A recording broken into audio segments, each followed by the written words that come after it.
دەوڵەتی مانایی ئەو دەوڵەتەی پێش مادەکان دەوڵەتی سەرەکی کوردستان بوون کێ بوون؟ لەگەڵمان بن.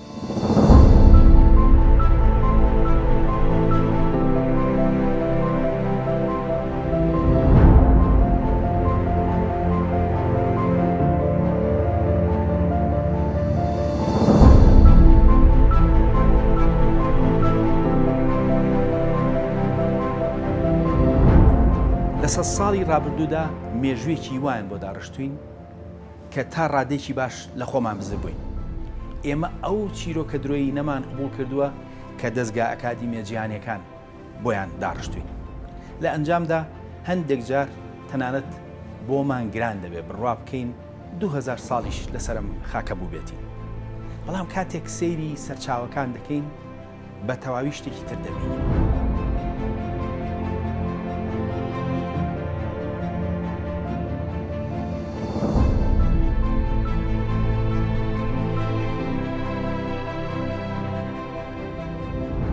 یەکێک لەو دەوڵەتانەی کە دەشێت بۆ چوونمان لەسەر مێژووی کورد بگۆڕێت دەوڵەتی مانایەکانە. ناوەندی دەسەڵاتی ئەم دەوڵەتە ناوچەی موکریانی ئەمڕۆ بووە.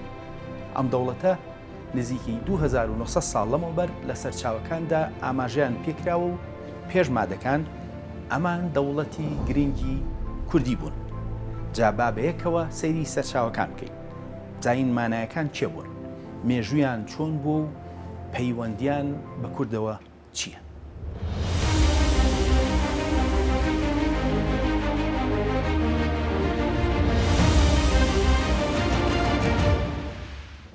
مانایەکان هەرچەندە نزیکی 2900 ساڵ لەمەوبەر بۆ یەکەم جار ناویان تۆمار کراوە، بەڵام شوێنەوارەکانی وەک حەسەنلوو لە ڕۆژهەڵاتی کوردستان کە لە ناوچەی ئەواندایە زۆر لەو مێژووە دێرینتر بووە. وەک تۆماری ناوهاتنیان ئەوان لە نزیکەی 2900 ساڵ لەمەوبەر لە دەقەکاندا ناویان هاتوو. وەک پێشتر باسمان کرد، مانایەکان ناوەندی دەسەڵاتیان لە ناوچەی موکریاندا بووە و سەرچاوەی جیاواز ئاماژەی پێکردوون. لە سەرچاوە ئاشووریەکاندا خاکەکەیان بە خاکی مانایی ناوراوە. لای ئورارتوو بە مانانا و خاکەکەیان ئیبانە. مانایەکان لە ناوچەیەک بوون لە ڕۆژهەڵاتی کوردستان سەر و ناوچەی مادەکان، لەبەرەوەی کە لە سەرەتادا دەسەڵاتی مادەکان زیاتر لە باشووری ڕۆژهەڵاتی کوردستاندا بوو. پێش ئەوەی کە مادەکان وەک دەسەڵاتێکی گرنگ دەربکەون، مانایەکان دەوڵەتێکی دێرینی کوردی بەهێز بوون. ئەوان لە ڕووی شوێنەوە کەوتبوونە نێوان دوو هێزی نەیارەوە، دەسەڵاتی گەورەی ئاشووریەکان و دەسەڵاتی گەورەبووی ئورارتوو. ئورارتوو زیاتر وەک باو باپیرانی ئەرمەنیەکان دەردەکەون. ئورارتوو لە باکوور و ئاشووریەکان لە ڕۆژئاواوە لەسەر سنووریان بوون. لە کاتێکدا کە مادەکان لە باشووریان بوون و ئەو کات هێزێکی ئەوتۆیان نەبوو زیاتر لە یەکەی دەسەڵاتی بچووکی ناکاریگەر پێکات بوون. هەتاوەکو ئێستا قسەیەکی ڕوون لەسەر بنەچەی ناوی مانایەکان نەکراوە. بەڵام زمانی مادی هەندێک هاوکاری تێگەیشتنی ناوەکەمان دەکات. لە زمانی مادیدا وشەی مەنا ماناکەی دەبێتە هزر. بۆ نمونە وشەی لێکدراوی مادی برزی مەنا واتە هزر بەرز یاخود بەرزی مانە. هەروها وشەی مانی بە هەمان شێوە مانای هزر دەدات. بۆ جۆرە مانای ناوەکەیان زیاتر ئەگەری ئەوەی هەیە کە خەڵکی هوشیار و ژیر بێت. ڕێکەوت نییە کە ناوی پێغەمبەرمانی لە مانای هزر دروست بوو. بۆ جۆرە ناوی ئەم دەوڵەتە ئەگەری ئەوەی هەیە کە مانای هوشیار و ژیر بێت.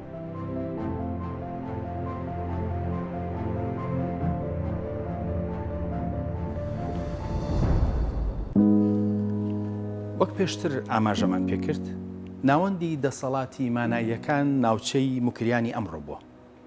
پایتەختەکان بە زیرتە یا ئیزرتوو ئاماژەی پێکراوە. دەشێت هەر زەردەش بوو بێت.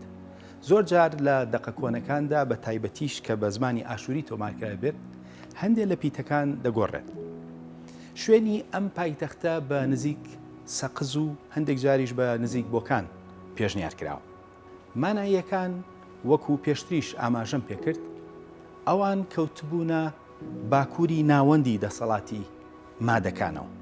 بەڵام زۆر جار کەوتبوونە کێشمەکێشمی نێوان ئورارتوو و ئاشووریەکانەوە.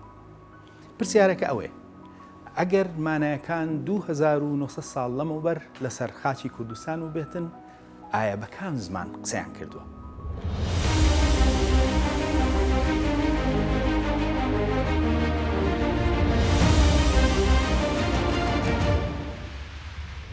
لە ڕاستیدا هیچ دەقێکی مانایەکان هەتاوەکو ئێستا نەدۆزراوەتەوە کە ئاماژە بە زمانی ئەوان بکات. ئەوەی کە لەوێ دۆزراوەتەوە دەقێکی ئارامیە کە لەلایەن مانایەکانەوە نووسراوە. دەقەکە لە تەپە قەڵایچی لای بۆکانەوە دۆزراوەتەوە کە دەقێکی کورتە بە زمانی ئارامی لەسەر بەرد نووسراوە و تەمەنی 2700 ساڵە. دەقەکە چەندێرێکی کورتە هەروەک لەم وێنەیەدا دەبینرێت. لە دەقەکەدا هەڕەشە و نەفرەت دەکرێت لە هەر کەسێک کە هەوڵ بدات ئەو چێ لە بەردە بشکێنێت یان تێکی بدات و نووسینەکە ئەو کەسە ئاڕاستەی خوداوەندەکان دەکات کە لە کردەوەی لەو جۆرە تووشی نەفرەتی ئەوان ببن. ئەوەش بە ئامانجی پاراستنی چێ لە بەردەکە بووە. لە ڕابردوودا زۆرینەی چێ لە بەردەکان ئەم نووسینانیان لەسەر بووە. خەڵکی ڕابردوو دیارە کاریگەری ئەو نزایانەیان لەسەر بووە، بۆیە زۆربەی چێ لە دێرینەکان بێ دەستکاری تا سەردەمی نوێما بوونەوە. زۆرجار تێکدانەکان لە سەردەمی نوێدا ڕوویانداوە.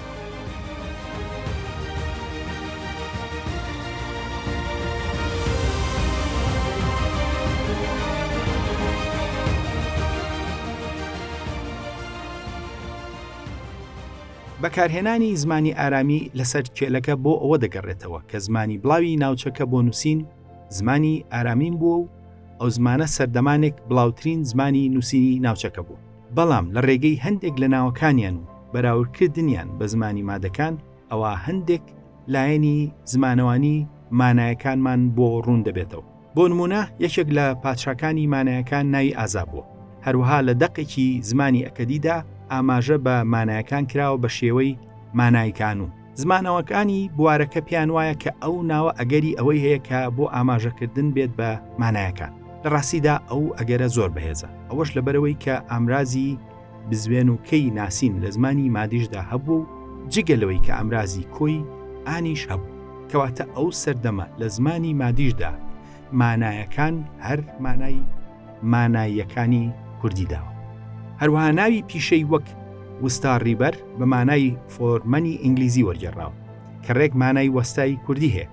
هەرچەندیشە هەندێک خەڵک گومانیان لەمە هەیە، بەڵام زادۆک کە زمان ناسێکی بەناوبانگی جیهانی بوارەکەیە بەڕوونی وشەکەی بە فۆرمان لێکداوەتەوە، هەروەک لەم دەقەدا دەبینرێت کە وشەی فۆرمان مانای وەستای کوردی دەدا.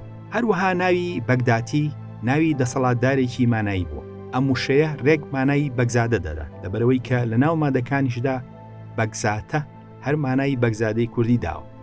دەبێت بیرمان نەچێت هۆکاری گۆڕینی هەندێک لە پیتەکان بۆ ئەوە دەگەڕێتەوە کە ناوەکان بە زمان نووسینی ئاشووری تۆمارکراون کە وەک ئەوە وایە ناوی کوردی بە زمانی عەرەبی تۆمار بکرێت.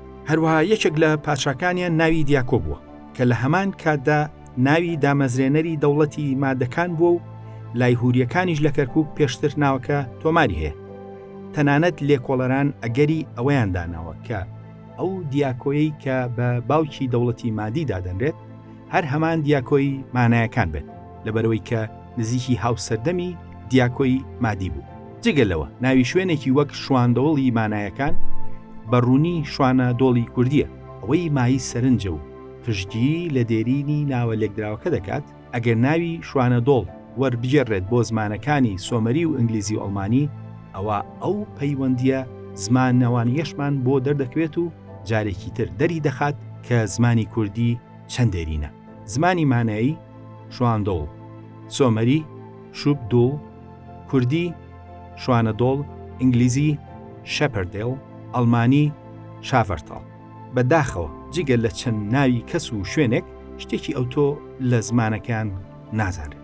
هەرچەندە بەگشتی زۆر کەس لەژێر کاریگەری لێکۆڵینەوەکانی 100 ساڵی ڕابردوو لەسەر کورد تێگەیشتنێکی هەڵەی لەلا دروست بووە لەسەر مێژووی زمانی کوردی، بەڵام سەرچاوەکان شتێکی ترمان پێدەڵێت. بۆ نمونە زیاتر لە 2000 ساڵ لەمەوبەر ئاماژە بە کێلەشین دەکرێت کە ناوچەیەکە پێشتر لەژێر دەسەڵاتی مانایەکاندا بوو و ئەمڕۆژ هەر ناوی کێلەشینە و هەمان مانایی 2000 ساڵ لەمەوبەری هەیە و دەشێت لە پێش 2000 ساڵیش هەر هەبوو بێت. هەروەها نزیکی 2000 ساڵ لەمەوبەر لە ناوچەی دێرینی ژێردەسەڵاتی مانایەکاندا خێڵێکی وەک سەرەپەڕەیی کە سەر بە سراکیەکان بووە و بە پێیسرابۆ لە نێوان گۆران و مادەکاندا بووە، ناوی تۆمارکرا و مانایی ناوەکەش بە سەرپەڕێنی کوردی لێکدراوە. سەرەپەڕەیی ناوێکی لێکدراوی ئالۆزە کە لە هەردوو وشەی بنەڕەتی سەر و پەڕ دروست بووە بە زیادکردنی بەشەکانی تری زمان. ئەوەی مایی سەرنجە کە پێکهاتەی سەرەکی وشە لێکدراوەکە بریتیە لە ڕێگی دوو وشەی سەر لەگەڵ پەڕ، هەردووکیان دوو وشەی کوردین و ئەمڕۆ بەکاردەهێنرێت. وشەی پەڕ یاخود پەڕین لە زمانی کاری لوڤی و هیتیشدا بە هەمان مانادێت و وشەی سەر لە زمانی مادیدا هەمان مانای هەبوو، لە زمانەکانی سۆمەری هیتی هوری لوڤیدا ماناکەی دەردەکەوێت.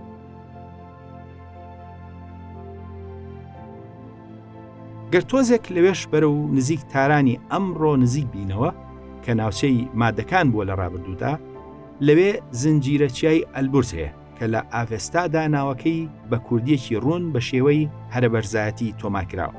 هەرەبەرزایەتی لە کاتێکدا کوردی نوێیە لە سەردەمی مادەکانیشدا لەو ناوە گەیشتون، واتە دەشێت ناوەکە هیچ سەردەمی مادەکان بوو بێت. بە تایبەت ناوێک ئەگەر لە ئافێستادا تۆمارکرابێت ئەوە دەشێت تەمەنی زیاتر لە 2000 ساڵ بێت.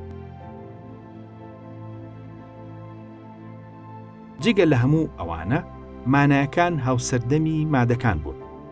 ئەو ژمارە وشەیەی کە لە زمانی مادی بەجێماوە زۆرینەی کوردی نوێن، کەواتە ئەگەر مادەکان زمانەکان کوردی بوو بێت ئەوە دەری دەخات کە زمانی مانایەکانیش هەر کوردی بوو و جیاوازیەکە تەنها زاراو بووە. لە بەرنامەی تایبەت بە مادەکاندا بەشێک لەو وشانەمان خستۆتە ڕوو.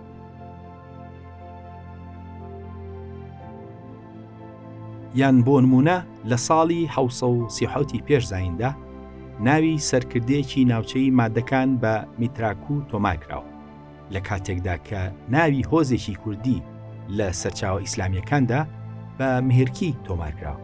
لە ڕاستیدا ئەو دوو ناوە کە هەردووکیان نازناوی میتراین هەمان ناون، تەنها جیاوازی ئەوەیە یەکەمیان ناوی سەرکردەیەکی مادی بوو و پێش 2700 ساڵ لەمەوبەر لە سەرچاوەی ئاشووریدا تۆمارکراوە و ئەوەی دووهەمیان نزیکی 1000 ساڵ لەمەوبەر و لە سەردەمی ئیسلامدا بە عەرەبی تۆمارکراوە کە دیسان بەردەوامی کورد و زمانەکەی دەسەلمێنن، جا ئەوە لە ناوچەی دەسەڵاتی مادی یان مانایەکاندا بوو. ئەم نمونە زمانەوانیە هەمە جۆرانە بەڕوونی دەری دەخەن کە 2700 ساڵ لەمەوبەر کوردی بە شێوەی دێرینتری لە کوردستاندا قسەکراوە نەک زمانی تر، واتە مانایەکان بە کوردی دوان، بەڵام کوردیشی دێرین کە پادشا و کەسایەکانت ناویان ئازا و بەگزاتە و میسراکی بێت و شوێنەکانت شوانە دۆڵ بێت و نزیک کێلەشین و هەرەبەرزایەتی و سەرەپەڕەیەکان بێت، گومان نامێنێت کە ئەو زمانە کوردی دێرین بوو.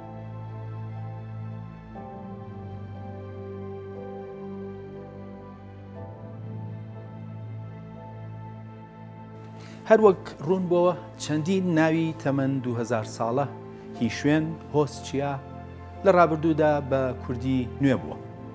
ئەمە جگە لە فەرهەنگی زمانی مادی کە بەشێکی زۆری وشەکان لەو زمانەدا هاوشێوەی کوردی نوێ بووە. لەبەرەوە نابێت لامان نامۆ بێت کە ماناییەکان بە کوردی دێرین قسەیان کرد بێت لە کاتێکدا کە ئەوان هاوسەردەمی مادەکان بوون.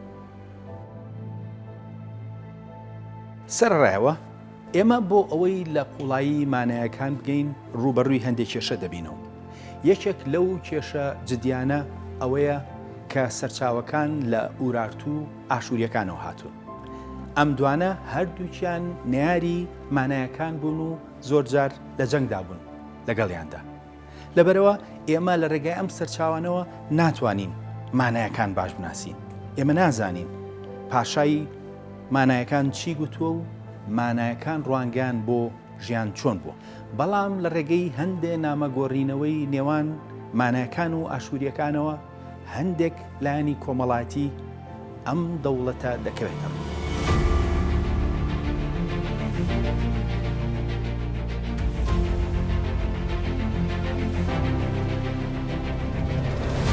هەندێک لە نامە دیبلۆماسیەکانی مانایەکان هەیکەلی حکومڕانی شانشینەکە دەخاتە ڕوو کە ئاماژە بەوە دەکەن پادشایەتی میراگری بوو و هەروەها پاشا دەسەڵاتی لەگەڵ ئەنجومەنی پیراندا بەشکرد بوو. لە دەقێکی ئاشووری داهاتووە کە پاشای مانایی بەیاوەری کەسە گەورەکان، پیران، ڕاوێژکاران، کەسوکار، دەسەڵاتدار و سەرکردەکان کە بەرپرس بوون لە وڵاتەکەی.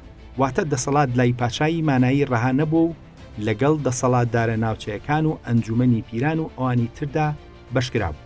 بە پێچەوانەوە لای ئاشووریەکان دەسەڵات بەگشتی لای پاشای ئاشووری قۆرەخکرا بوو. ئەو سیستەمە ناسەنتەریەی مانایەکان پێکهات بوو لە یەکێتیی لاوازی کۆمەڵێک دەوڵەتەشە کە تایبەتمەند بوو بە سۆمەری، پووری، مادی، گوتی و خەڵکە ڕەسەنەکانی تری کوردستانی دێرین.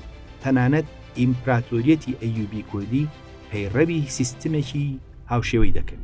لەو سیستەمەدا خەڵکی وڵاتی مانا دەسەڵاتی زیاتریان هەبوو کە بەکاری بێنن. بۆ نمونە کاتێک کە خەڵکی مانا ناڕازی بوون لە پاشاکەیان بە ناوی ئاهشێری، خۆی و خێزانەکان لە ڕاپەڕینێکدا لەناو برد. لایەنی نەرێنی ئەو سیستەمە ناسەنتەریە ئەوە بوو کە دەرفەتی دەدا بە شانشینەکانی دراوسیان کە بە ئاسانی دەست بخەنە کاروباری وڵاتی مانایەکان.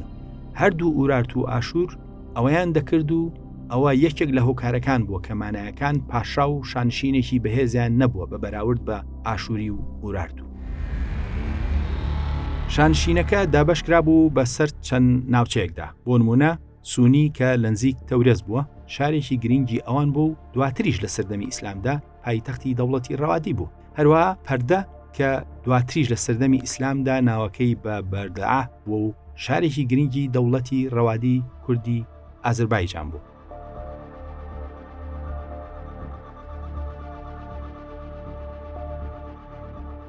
دەوڵەتی مانایەکان سەردەمانێک ناوچەکانیان زۆر فراوان بوو، قەڵەمڕەویان بەرەو دیالە و شارەزوور ڕۆشتووە و لە ڕۆژهەڵاتیژەوە زۆربەی ئازەربایجانیان بەدەستەوە بوو.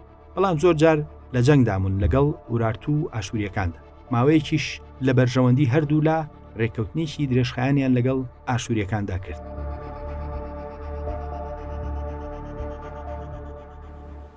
وەک پێشتر ئاماژەمان پێکرد، زۆربەی سەرچاوەکان لە ئەرشیفی ئورارت و ئاشووریەوە هاتوون.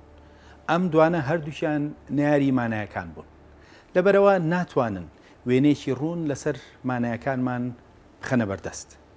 بەڵام مادەکان چەندین سەرچاوی یۆنانی و هەروەها سەرچاوی جوو و سەرچاوی تریان لەسەر هەبوو. لەبەرەوە پێش دۆزینەوە شوێنەواریەکان و خوێندنەوەی تاتەقوڕەکان مادەکان ناسرا بوون.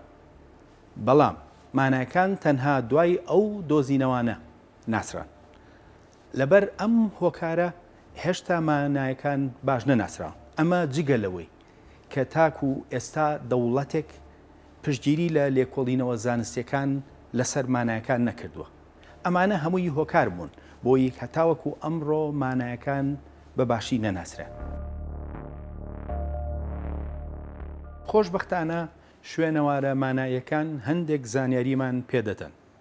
لە سەرەتای سەدەی 20ەوە لێکۆڵینەوەی باش لەسەر شوێنەوارە مانایەکان کراوە. ئەم شوێنەوارانە هەندێک لایەنی تەلارسازی، کۆمەڵایەتی و هونەری مانایەکان دەخەنە ڕوو.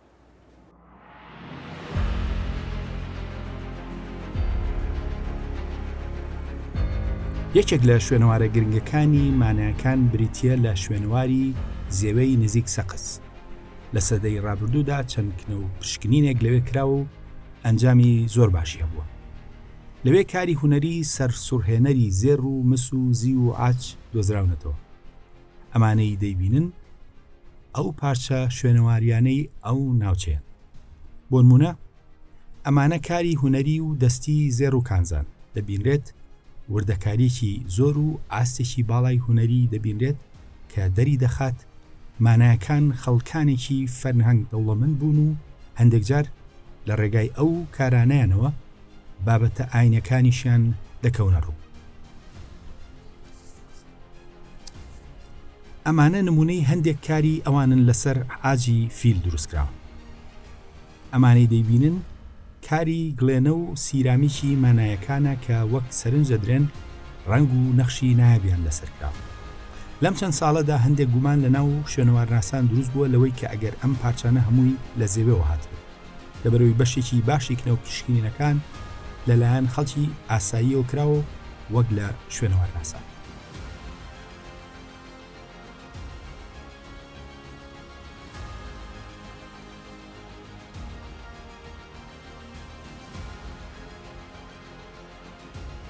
هەروەها یەکێک لە شوێنەوارەکانی تر شوێنەواری حەسەنلووە کە دەکەوێتە نزیک شاری نەغەدە لە ڕۆژهەڵاتی کوردستان.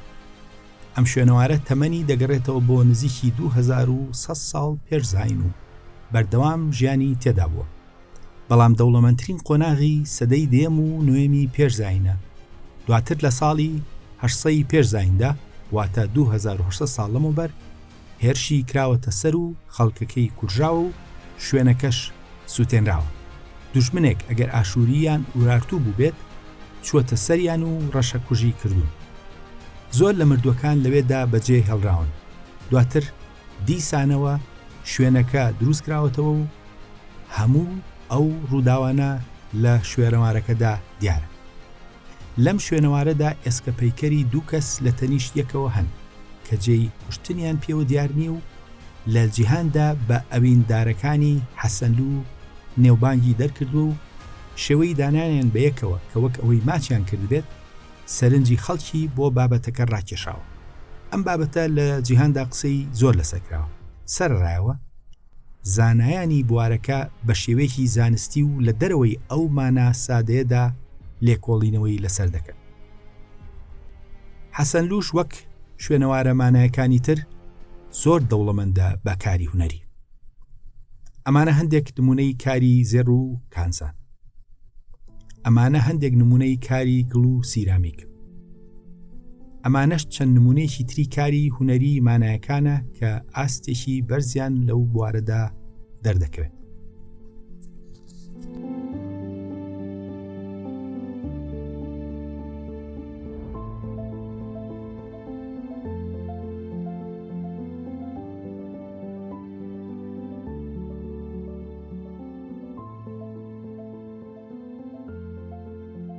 شوێنەوارێکی تریش هەیە بە قەڵایچی ناسراوە کە نزیکی بۆکانە. لەوێ دەقێکی ئارامی سەربەرد و چەندین پارچە شوێنەوار دۆزراوەتەوە. ئەوەی قەڵایچی بە تایبەت ئەو کارە سیرامیکیانەیە کە لەسەر خشت کراون و بەکارهێنانی ڕەنگەکان لە ئاستێکی هونەری بەرزدا هەروەک لەم خشتانەدا دەبینرێت. ئەمانە لەگەڵ ئەو کارە هونەریانەی تر دەتوانن ببنە کەرەستەی بناغەیی بۆ بنەچە و مێژی هونەری کوردی.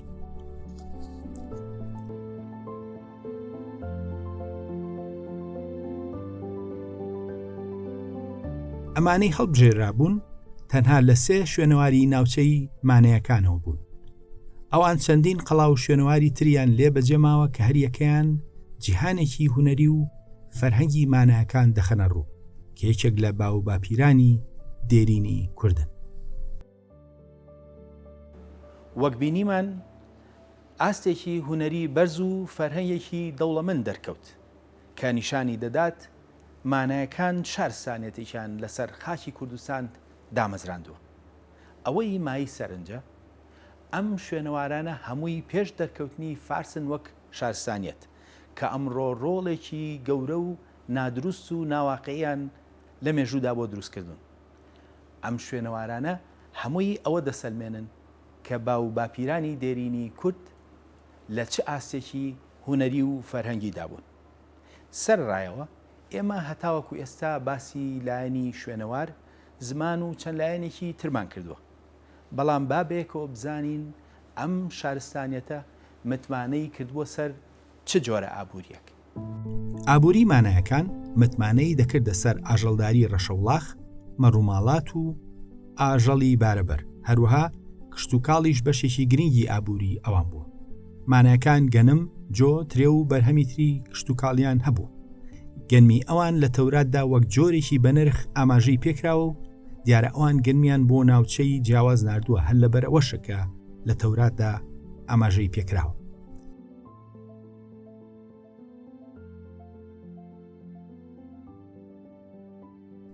هاوشێوەی خەڵکە دێرینەکانی تری کوردستانی وەکو ماد، میتانی و کاشیەکان بەخێوکردنی ئەسپ بەشێکی گرنگ بووە بۆ ئابووری مانایەکان.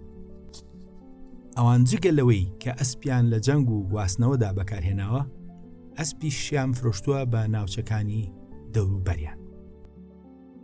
وەک پێشتر ئاماژەمان پێکرد، نزیکی 2900 ساڵ لەمەوبەر لە سەرچاوی ئاشووری و ئورارتوودا ئاماژە بە مانایەکان کراوە. لە ڕێگای ئەم سەرچاوانەوە ئێمە ئاشنایی مێژوویەکی سادەی ئەم دەوڵەتین. جابا بەیەکەوە بزانین مێژووی مانایەکان چۆن بووە. مێژووی سەرەکی مانایەکان بەهۆی سروشتی سەرچاوەکانەوە کە ئاماژەمان پێکرد زیاتر هی جەنگە لەگەڵ دوو هێزی ئاشووری و ئورارتوو. هەندێکیشیان نامەی فەرمین. ئەو سەرچاوانە تاگلایەنن لەبەر ئەوەی هەتاوەکو ئێستا سەرچاوەی مانایەکان خۆیان نەدۆزراوەتەوە هەتاوەکو بتوانرێت تێگەیشتنێکی باشتر سەبارەتیان دروست ببێت. وەک پێشتر ئاماژەی پێکرا مانایەکان پێشتر لەو ناوچانەدا حکومڕانیان دەکرد پێش ئەوەی کە سەرچاوە ئاشووریەکان لە سەدەی نۆمی پێشزاینەوە ئاماژیان پێ بکەن. ئاماژە پێکردنەکان زۆربەی هێرشی سوپای ئاشووریە بۆ سەر ناوچەکانی ئەوان. ئەوە لەبەرەوەی کە بەشێک لە ئابووری ئاشووریەکان تاڵانی بوو. ئەوان بەردەوام ساڵانە سوپاکان هێرشی دەکردە سەر ناوچەکانی دەوروبەریان و لەوێ تاڵانێکی زۆریان دەکرد. دەوڵەتی مانایەکانیش یەکێک بوو لەو شوێنانە. لە سەدەی نۆمی پێشزایندا چەندین جار ئەو هێرشانە کران و بەرەو کۆتایی سەدەی نۆهەم مانایەکان باجیان دەدا بە ئاشووریەکان. لە باکووریشەوە لە جەنگدا بوون لەگەڵ ئورارتوو ئەمە دەوڵەتەکەی ماندوو کردبوو. بەڵام مانایەکان وردە وردە بەهێزتر دەبوون و بەرهەڵستی دوژمنەکانیان دەکرد. لە سەدەی هەشتەمدا لەژێر پادشایەتی ئێرەنزوودا ئەوان دەسەڵاتیان بەهێزتر بوو لەژێر باش دەرچوون. بەڵام زۆری نەخایەن لەبەرەوەی کە ئاشووریەکان هێرشیان بۆ بردن و شاریان خستە سەر ئێرەنزوو ڕێکەوتن کرا کە باج بە ئاشووریەکان بدەنەوە. هەرچەندە ڕێکەوتنەکە سوودی بۆ ئێرانزووش هەبوو لەبەرەوەی کە ئەوان پێویستیان بە هاوکاری ئاشووری بوو بەرامبەر بە هێرشی دوژمنەکانیان لە باکوورەوە. بەو جۆرە پاشای ئاشووری دواتر هاوکاری مانیەکانی کرد و لە جی ئورارتوو کەوتە جەنگ. ئەوەش لەبەرەوەی کە ئورارتوو دوژمنێکی هاوبەشی هەردووشیان بوو. لە دوای کۆچی دوایی ئێرانزوو ئازای کوڕی بوو بە پاشای مانایەکان. ئورارتوو لە هەوڵی پێلانگێڕیدا بوو بۆ لاوازکردنی مانایەکان. ئەوان هەوڵیاندا لە ڕێگەی هەندێک لە حکومڕانە ناوچەیەکانی ناوچە سنووریەکان لەگەڵ ئورارتوو کە دژی پادشایی مانایی ئازا هەڵگەڕێنەوە و بەو جۆرە لەو هەڵگەڕانەوەیدا ئازا لەلایەن حکومڕانە هەڵگەڕاوەکانەوە بەدیل گیرا و دواتر کوشتیان. دوای ئەوە برایەکی ئازا بوو بە پاشای مانایەکان. پاشای مانایی لەو سەردەمەدا پەیوەندیەکی بەهێزی لەگەڵ ئاشووریەکاندا هەبوو. لەبەر ئەوە ئورارتوو چەندین جار لە هەوڵی داگیرکردن و لاوازکردنی دەوڵەتەکەیاندا بوو. لە ساڵی 1950 پێشزایندا پاشای ئورارتوو ڕووسە 32 قەڵای مانایەکانی گرت و دەسەڵاتداری نوێی لە جیاندانە. سەرجۆنی ئاشووری هاوکاری مانیەکانی کرد لە گەڕانەوەی ئەو 22 قەڵایدا لەدەست ئورارتوو. لە ساڵی دواتردا بە ئامانجی لاوازکردنی ئورارتوو ئاشووری و مانیەکان هێرشیان کردە سەر ئورارتوو. سەرەتا ناوچەدا گیرکراوەکانی خۆیان گرتەوە و دواتر پەرزگەی گرنگی خوداوەند هاڵدیان لە شاری موساسیر وێران کرد. ئەو شەڕە شکانێکی هێندە گەورە بوو بۆ ئورارتوو. لە ئەنجامدا پاشا ڕووسە لە داخی ئەو شکانە گەورەیە خۆی کوشت.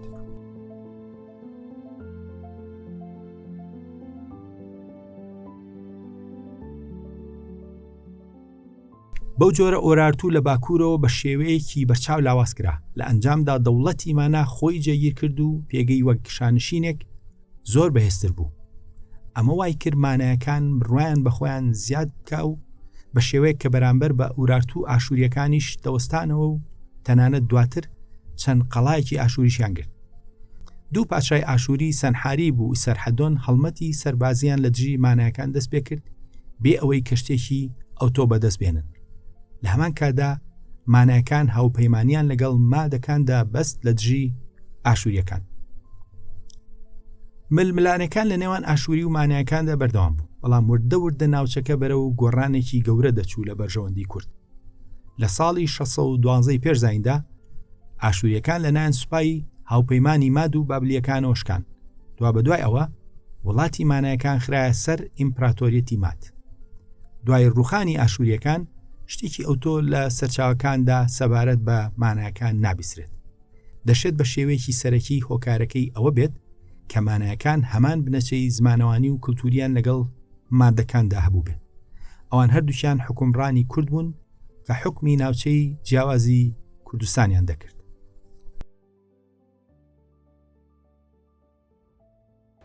بەو جۆرە دەوڵەتی مانایی بوو بە بەشێک لە ئیمپراتۆریەتی مات.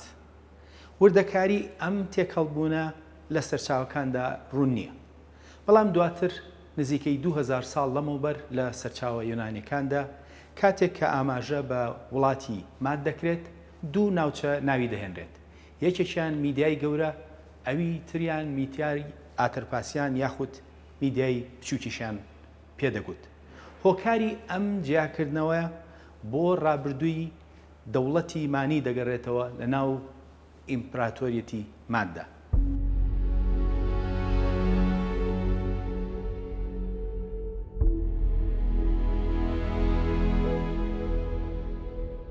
وەک ئاماژەی پێکرا، هۆکارێک هەیە بۆ بوونی دوو میدیا، میدیای گەورە و میدیای بچووک.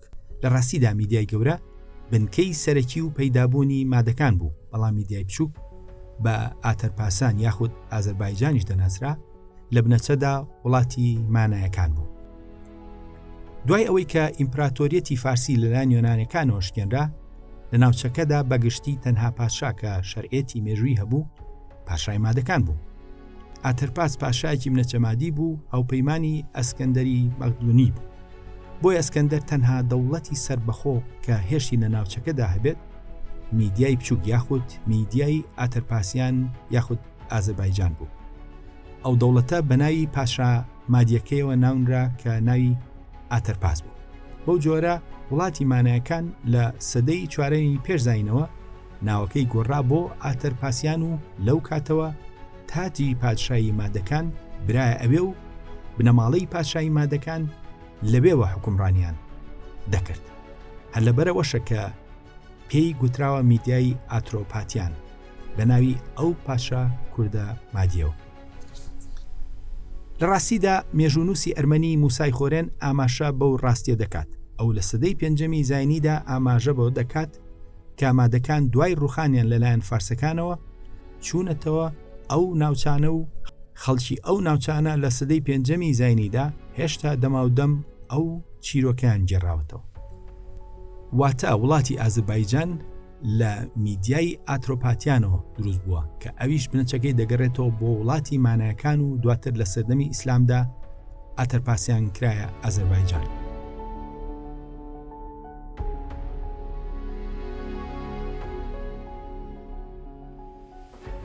بەو جۆرە ڕاستە دەوڵەتی مانایی بوو بە بەشێک لە ئیمپراتۆریەتی مادەکان، بەڵام دواتر لەگەڵ گۆڕانکاری ناوچەکەدا کورد لە وڵاتی ماناییدا بە شێوەی ئاتەرپاسیان یاخود ئازەربایجان نزیکی 2400 ساڵ ئەوان خۆیان دروست کردوتەوە و خۆیان دامەزراندوتەوە. واتە ئاتەرپاسیان یاخود ئازەربایجان لەسەر بناغەی دەوڵەتێکی دێرینی کوردی دروست بووە کە بە دەوڵەتی مانایەکان دەناسرا. لە سەردەمی ئیسلامدا کاتێک سوپای ئیسلام هێرشی بۆ ئەو ناوچانە بردووە لە بەڵگەنامەکانی ڕێکوتنی سوپای ئیسلامی لەگەڵ ئازەربایجاندا تەنها ناوی نەتەوەی کورد هاتووە. دواتر دوو میرنشینی کوردی سەرەکی ڕەوادی و شەدادی و چەند دەسەڵاتێکی تری کوردی بوونە میراتگیری هەمان بناغەی دەسەڵات لە ئازەربایجاندا. کورد لە ئازەربایجاندا حکومڕان و هێزی سەرەکی بوو و لە سەرچاوەکاندا میری ڕەوادی بە صاحبە ئازەربایجان یاخود خاوەنی ئازەربایجان ناوی هاتووە و میرێکیان تەنانەت خاوەنی کۆنترین پەرتووکە کە بناسرێت کە لە سەردەمی ئیسلامدا لەسەر مێژووی ئازەربایجان نووسێتی. واتە وڵاتەکەیان حکوم کردووە و مێژووەکەشیان نووسیوە. ئەوان بە هەموو جۆرێک خاوەنی وڵاتەکە بوون. بۆ جۆرە کورد لەو وڵاتەدا نەتەوەی سەرەکی بووە. هەر ئەو مێژووە دێرینەشە کە بووەتە هۆی ئەوەی لە سەرەتای سەدەی 20دا کوردستانی سوور لەسەر خاچی ئازەربایجان ڕابگەێنێت. لەبەرەوەی کە سەرڕای هاتنی تورکەکان ئەوان نەتەوەی سەرەکی گرنگی وڵاتەکە بوون. ئەو گرنگیەش بوو کە بووە هۆی دامەزراندنی کوردستانی سوور کە نیمچە دەوڵەتێک بوو بە زمانی کوردی تێدا دەخوێنرا. دواتر لە ڕێکەوتنی سیاسیدا لە نێوان تورکیا و رووسیا و تورکانی ئازەربایجاندا ئەو دەوڵەتە کوردیە لەناوبرا. کوردستان مێژوویەکی دێرینی هەیە و هەر کاتێک دەست بۆ هەلایەنێکی ئەو مێژووە دەبین ئەوە جیهانێکی دەوڵەمەندی بەیەکەوە گرێدرا و دەکەوێتە ڕوو. دەوڵەتی مانایەکان بەشێکە لەو جیهانە دەوڵەمەندە بە تایبەتی کارە هونەریەکانیان کە یەکێکن لە نایابترین کاری هونەری ڕابردووی کوردستان. ڕاستە مێژووی دەوڵەتی باناییەکان بۆ 3000 ساڵ لەمەوبەر دەگەڕێتەوە، بەڵام ئەو مێژووە گرێدراو بووە بە ڕووداوەکانی دواتری. ئەم دەوڵەتە بەردەوام بووە و دواتر بووە بە بەشێک لە ئیمپراتۆریەتی مادەکان. ئەمجا کە یۆنانیەکان هاتن، ئەم دەوڵەتە بە ئاتەرپاسیان دەناسرا و تەنها دەوڵەتی ناوچەکە بووە کە سربەخۆیی خۆی هێشتۆتەوە. لە سەردەمی ئیسلامیشدا ئەم شوێنە بە ئازربایجان دەناسرا و بە درێژایی ئەو مێژووە کورد حکومڕان بووە لە ئازربایجاندا. تەنانەت ئەو مێژووە بە ڕووداوەکانی سەدەی 20میشەوە گرێدراوە. لە ڕاستیدا کوردستانی سوور هەر تەواوکەری ئەو ڕابردووە دێرینەیە کە لە مانیەکانەوە دەستی پێکردووە و بە قۆناغی جیاوازدا ڕۆشتووە و تا گەیشتۆتە سەدەی 20. زۆر لە نەتەوەی گەورە و ناسراوی ئەمڕۆ بە هیچ شێوێک هاوشێوەی کورد مێژوویەکی تۆکمە و دێرینی ئەوی نییە. سەرڕایەوە ئەو مێژووە لە ئێمە بزر کراوە. لە ئەنجامدا زۆر بەمان بەو مێژووە دەوڵەمەندە نائاشنای. بەرنامەی خۆناسین لە هەوڵی ئەوەدایە ئەو ڕابردووە دەوڵەمەندە بە خۆمان و نەوەکانمان بناسێنێت. ئەوەش بە ئامانجی ئەوەی کە خۆمان بناسین وەک ئەوەی کە بووین و هەین، نەک وەک ئەو ڕوخسارە شێواوەی کە بۆمان دروست کراوە. تا بەرنامەی تر خواتان لەگەڵ.